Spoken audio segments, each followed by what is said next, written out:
Hello, habitants. I come in pizza.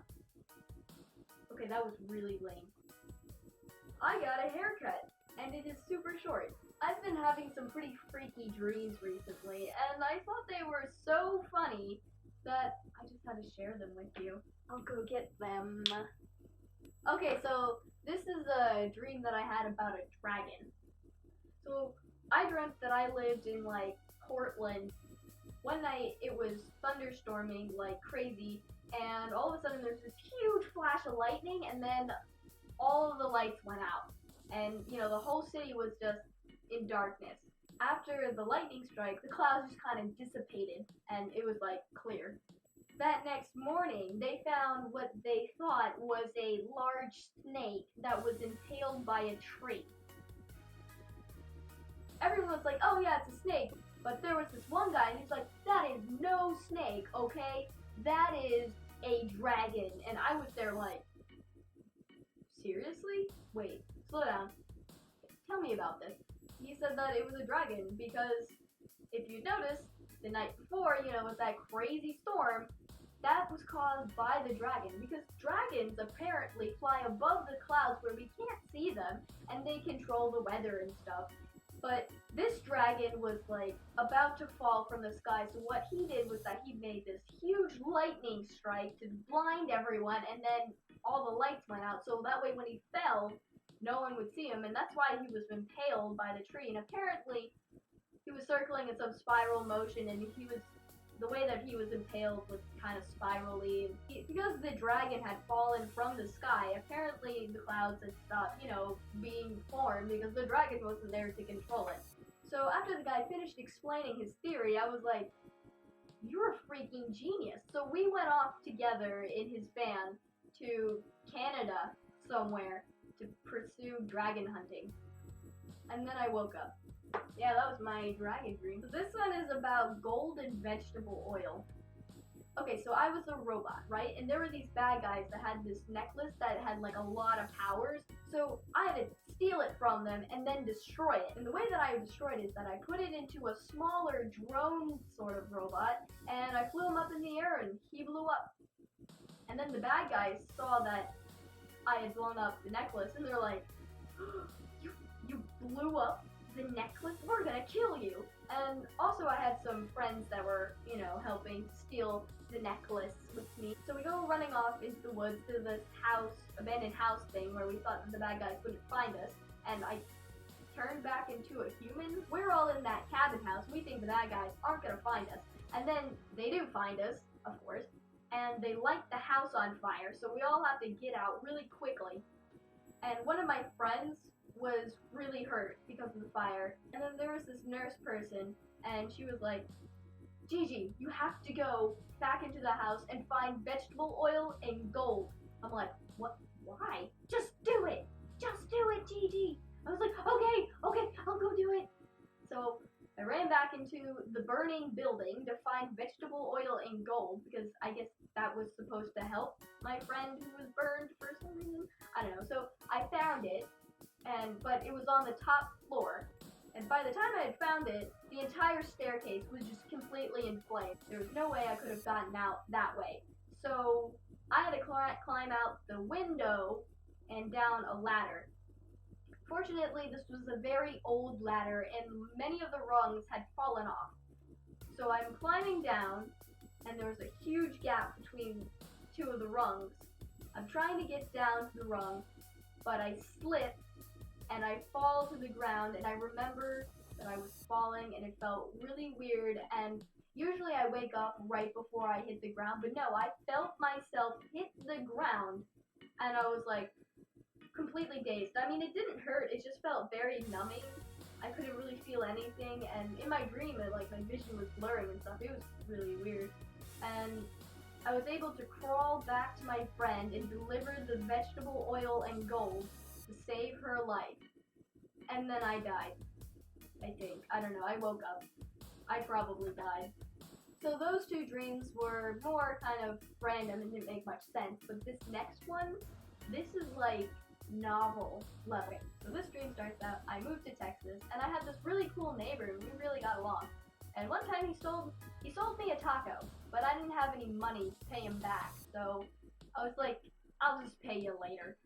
Anyways, like a week later after I had moved, people started getting infected with this parasite thing, and the scientists were able to track it to crops, but it was only in rotten crops, so the whole town, they just got rid of all the rotten crops. Eventually, however, the parasite evolved and started infecting crops that weren't rotten. So basically everything. So the town was like, okay, well just light it all on fire. Yeah, that wasn't a good idea either, because the parasite was able to infect you if you ingested the food. Also, if you breathed it in. And since, we lit it all on fire, this is mainly with wheat though. When we lit the wheat field on fire, some of the wheat grain was so small and microscopic that we kind of breathed it in, and it got into our lungs and therefore infected us. Well, not me, just the people that were lighting the fields on fire. My mom, in real life, is actually an x-ray tech, and so she works in a hospital, and in the dream she also worked in a hospital, and I would go to her work a lot. I don't go to her work a lot in real life, by the way. That would be disgusting. But in the dream, I went to her work, and she worked at like the small clinic thing, and they were just swamped with people who were infected by the parasite. Now the parasite is very interesting. So this parasite, when it gets inside you, it creates this weird hole thing, not necessarily on your arm, anywhere on your body, and inside the hole, a little worm comes out, and basically it takes over your brain, where it makes your main goal to infect other people. But the thing is that you still have your same personality, it's just you're trying to be sneaky and infect other people. And it's easier to infect people who are your friends, because you can like rub up against them and then the worm crawls out and bites them, and then they're infected. Well, why does it matter if they're infected? What are the side effects other than the fact that you have a hole with a worm growing out of it? Well, eventually you die. It just takes over your entire system, you become violently ill, and then you die. So anyways, I'm trying to help my mom with the clinic. And then the military came by to help us, get rid of people who were infected, or help cure them, or find a cure, because we really didn't have a cure. And also to get rid of some of the bad crops. But there was this one sergeant guy, and he was a slut, okay? I'm just gonna say it. He likes to get close to people a lot. And we all figured that's just his personality. So he tries to get close to people, but what we didn't know was that he was in fact infected, and the way that he was infecting other people was by getting close to them and having that little worm thing bite them. Well, he got close to me, and I was like, what is your problem? Get away from me. And the main general guy comes over to where we are. We're out in this field together because I'm trying to get rid of the. No, I was walking to my mom's clinic from somewhere, probably my friend's house, and he walked up to me and and I was like, ew. And the general guy saw him, and he saw the worm crawling out of the guy's sleeve, and he was like, sir, can you go to my office, please? There's a few things I need to talk to you about. And the reason why the general didn't kill him on spot was because he wanted to ask him questions later about other people that he had infected, because obviously the sergeant at this point had figured it out, that that's how he was infecting people. And luckily that worm thing never bit me.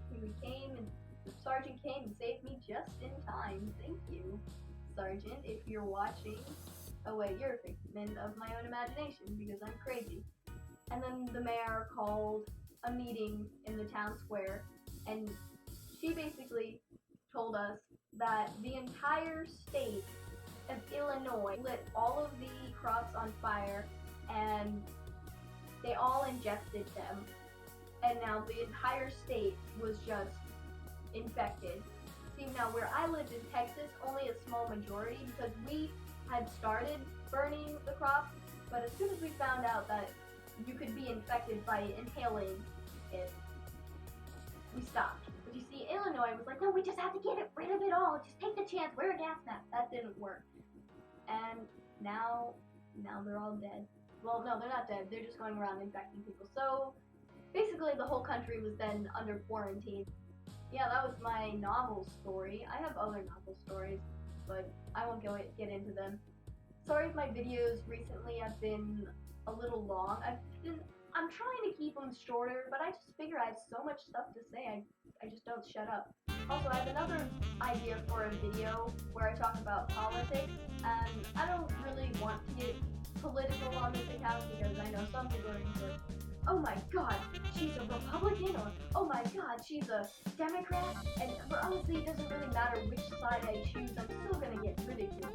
But I have a very interesting political stance, and it's kind of funny, so I mean, if you think that it'd be cool to watch, comment and say, yeah, I'd like to see that. But if you don't want to see it, then comment, no, I don't want to see that. And if I do that video, hopefully we'll be able to make fun of your favorite political leaders. Yeah! Everybody Sucks 2016. Okay, well that's the end of that video. See you guys.